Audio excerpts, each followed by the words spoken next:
Good morning students. आज हम लोग कुछ प्रॉब्लम्स करेंगे बेस्ड ऑन लेंथ कॉन्ट्रैक्शन या लंबाई संकुचन पर आधारित कुछ समस्याएं, कुछ न्यूमेरिकल्स वो सॉल्व करेंगे हम। फर्स्ट प्रॉब्लम है, किसी छड़ को उसकी लंबाई के अनुदिश किस वेग से गतिशील किया जाए कि उसकी लंबाई में 40% संकुचन हो जाए, और calculate the velocity of a rod moving in direction to length that its length contracted is 40%। यानी हमें जो फाइंड आउट करना है वो फाइंड आउट करना है वेलोसिटी ऑफ रोड और छड़ का वेग, और ये दिया हुआ है कि लेंथ कॉन्ट्रैक्टेड या लंबाई संकुचन है वो 40% है। तो ये दिया हुआ है और ये हमें ज्ञात करना है, वेलोसिटी ज्ञात करनी है और दिया हुआ है लंबाई संकुचन। अब लंबाई संकुचन का क्या मतलब है कि प्रारंभिक लंबाई के अनुपात में उसकी वर्तमान लंबाई कितनी कम हो गई, वो उसका संकुचन कहलाएगा। तो प्रारंभिक लंबाई L0 थी, अब मान लीजिए L हो जाती है और प्रतिशत निकालना है तो L0 minus L upon L0 into 100, ये उसका प्रतिशत संकुचन कहलाएगा।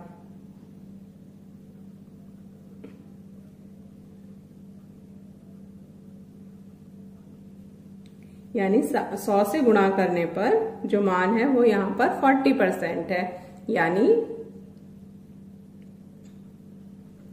L0 minus L upon L0 है वो 40 अपॉन 100 या 0.4। तो L0 minus L upon L0 हो गया 0.4। सॉल्व कर लेंगे, L0 minus L equals to 0.4 L0, और सॉल्व करने पर L0 minus 0.4 L0, this implies L है वो 0.6 L0 के बराबर होगा। ठीक है, अब वही फॉर्मूला हम लेंथ कॉन्ट्रैक्शन का लगा देंगे। L is equal to L0 under root 1 minus B square upon C square. Values put कर दीजिए। L की वैल्यू है 0.6 L0 is equal to L0 under root 1 minus we square upon C square. L0 से L0 cancel हो जाएगा, divide कर दीजिए, यानी 0.6 equals to 1 minus we square upon C square का अंडर रूट। वर्ग करने पर हो जाएगा 0.6 का स्क्वायर करेंगे तो वैल्यू होगी 0.36 equals to 1 minus we square upon C square, या v square upon C square is equal to 1 minus 0.36। 1 minus 0.36 आ जाएगा 0.64, यानी वी स्क्वायर अपॉन सी स्क्वायर हो गया 0.64। अब इसको स्क्वायर का हम अंडर रूट ले लेते हैं तो v अपॉन सी हो गया 0.8 और v इज इक्वल टू 0.8 सी। तो ये इस जो छड़ है वो 0.8 सी वेग से गतिशील होनी चाहिए, तब उसकी लंबाई में 40% संकुचन हो जाएगा। तो यहाँ हमने वही लॉरेंज रूपांतरण समीकरणों की सहायता से जो लेंथ कॉन्ट्रैक्शन के लिए फॉर्मूला निकाला था वही लगाया है, और लंबाई में संकुचन अब वैसे सीधे भी लिख सकते हैं कि लंबाई में 40% संकुचित हो गई है, तो यानी अब बची हुई लंबाई कितनी रह गई 0.6। तो हम सीधे L is equal to 0.6 L0 लिख सकते थे, लेकिन प्रतिशत संकुचन का मतलब यही होगा, तो इस तरह से भी हम उसको निकाल कर दिखा सकते हैं, और वही अंडर रूट और वर्ग करते हुए v इज इक्वल टू 0.8 सी इसका मान आ जाएगा। तो ये हमारी एक प्रॉब्लम हुई। इसी तरीके से हम एक और प्रॉब्लम सॉल्व करते हैं।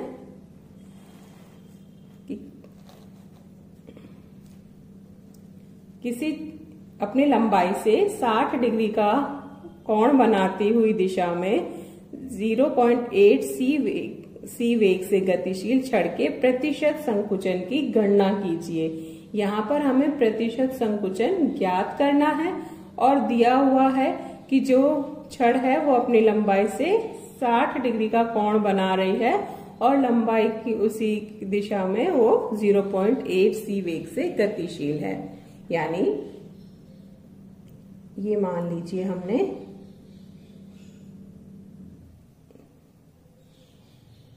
तो ये इस तरीके से 60 डिग्री का कोण बनाती हुई x और y, तो ये जो कोण है वो x अक्ष के साथ 60 डिग्री का कोण बना रही है और यही x दिशा उसकी वेग की दिशा होगी। तो अब हम देखें, मान लीजिए ये इसकी लंबाई L0 है, तो इसके अब दो कंपोनेंट्स होंगे, x दिशा में भी होगा और y दिशा में भी होगा। तो वो कंपोनेंट निकालने के लिए हम परपेंडिकुलर ड्रॉप कर देते हैं। तो ये तो कौन सी दिशा हो जाएगी, y अक्ष के समांतर है तो L और O में लिख रहे हैं तो L0y, और ये x के पैरेलल है तो ये L0x। अब क्या होगा, ये 60 डिग्री का कोण है, ये x और y है तो ये 90 डिग्री, तो ये तो क्या हो जाएगा, कर्ण होगा। 60 डिग्री के सामने वाला परपेंडिकुलर या लंब होगा, तो ये भुजा लंब होगी, ये भुजा आधार होगी और ये भुजा कर्ण होगी। तो उसी तरह से हम निकाल सकते हैं कि L0y अपॉन L0 ये क्या होगा, लंब बटे कर्ण। लंब बटे कर्ण किसके बराबर होती है, साइन थीटा। तो यहाँ साइन थीटा की जगह 60 डिग्री, यानी L0y इक्वल्स टू हो गया L0 साइन 60 डिग्री। और साइन 60 डिग्री की वैल्यू क्या होती है, L√3/2 L0। इसी तरीके से x वाली दिशा में L0x अपॉन L0 ये हो गया साइन 30 डिग्री, और साइन 30 डिग्री 1/2, तो ये हो गया L0 अपॉन 2, तो सॉरी मतलब 1/2, और नेक्स्ट उसमें लिख देंगे हम कि L0x is equal to L0 upon 2। अब जो वेग है वो 0.8 सी वेग से है। लंबाई में संकुचन, ये हमने पहले उसमें पढ़ा था कि लंबाई में संकुचन केवल x दिशा में या गति की दिशा में होता है।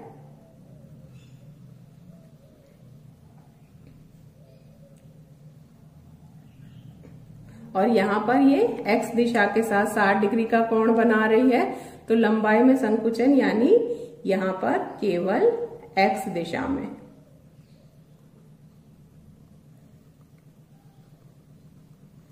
केवल x दिशा में होगा।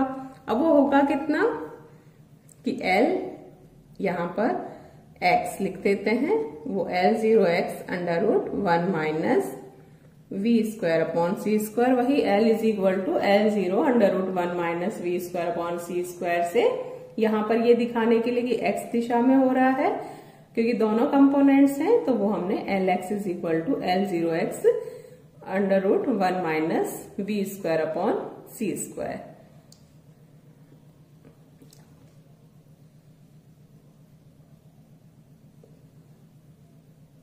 तो Lx इक्वल्स टू L0x पहले ही L0 अपॉन 2 के बराबर है, 1 माइनस v है वो 0.8 c, तो 0.64 c² अपॉन c² आएगा, वो कैंसिल हो जाएगा।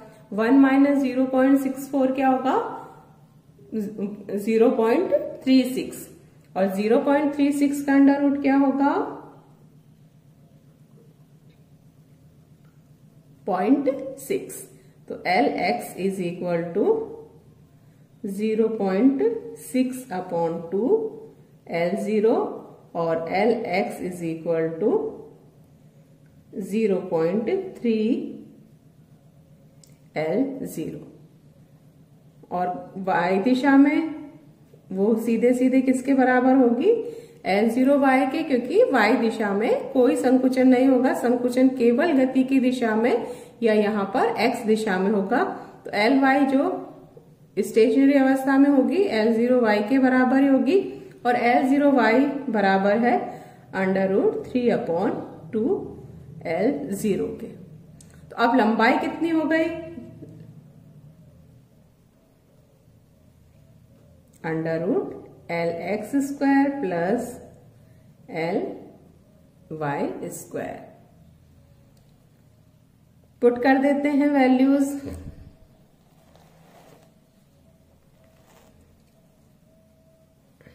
तो LX स्क्वायर है 0.3 L0, तो इसका स्क्वायर होगा, उसको L0 को हम बाहर ले लेते हैं। L0 0.3 का स्क्वायर 0.09 प्लस Ly का स्क्वायर 3/4 यानी 0.75। L0 स्क्वायर उसको उससे बाहर पहले ही हम ले चुके हैं, तो यानी L जो लंबाई है वो 0.84 L0 के इक्वल है। 0.84 का अंडर रूट कितना होगा 0.81.9 का स्क्वायर होता है, तो उससे थोड़ा सा ज्यादा होगा। तो एग्जैक्ट निकाल सकते हैं, लगभग ये 0.92 L0 के बराबर आएगा। अब प्रतिशत संकुचन निकालना है, तो जैसा हमने पहले लिखा था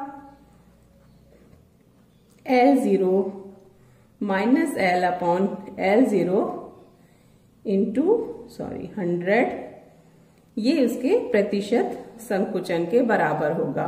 तो L0 माइनस L की वैल्यू आई है 0.92 L0 अपॉन L0 इंटू 100। अब L0 वही दोनों कॉमन लेकर इससे कैंसिल कर सकते हैं, और ये 1 माइनस 0.92 तो बच जाएगा 0.08 इंटू 100 और 8%। तो अगर 60 डिग्री का कोण बनाती हुई कोई छड़ है, वो अपनी दिशा उस दिशा से 0.8 c वेग से गतिशील है, तो उसमें 8% का उसकी लंबाई में संकुचन आएगा। तो यहाँ बस ये देखने वाली बात है कि क्योंकि यहाँ पर दोनों घटक होंगे, लंबाई जो कोण x अक्ष की दिशा में भी और उसके लंबवत y अक्ष की दिशा में भी, और जो संकुचन होता है वो केवल गति की दिशा में होता है। तो यहाँ पर गति केवल x दिशा में है, जिससे वो 60 डिग्री का कोण बना रही है x अक्ष के साथ। तो हम जो फॉर्मूला था लंबाई संकुचन का, वो केवल x कंपोनेंट के लिए लगाएंगे, y कंपोनेंट सच जो पहले था वही रहेगा। और लंबाई है कि कोई भी जो वेक्टर होता है r I cap x plus j cap y, उसका परिमाण कितना होता है under root x square plus y square. तो यहाँ भी जो L होगी या L0 भी होगी, वो क्या होगी I cap L0x plus j cap L0y, और L भी यहाँ पर क्या आएगा I कैप L0 नहीं LX plus j cap Ly। तो L का मान हो जाएगा under root LX square plus Ly square. तो वही हमने यहाँ पे रखा है। ये वैल्यूज पुट करके सॉल्व करते हुए हम ये रिजल्ट प्राप्त करते हैं। तो हमने 2 प्रॉब्लम्स की हैं, कुछ प्रॉब्लम्स हम नेक्स्ट लेक्चर में करेंगे।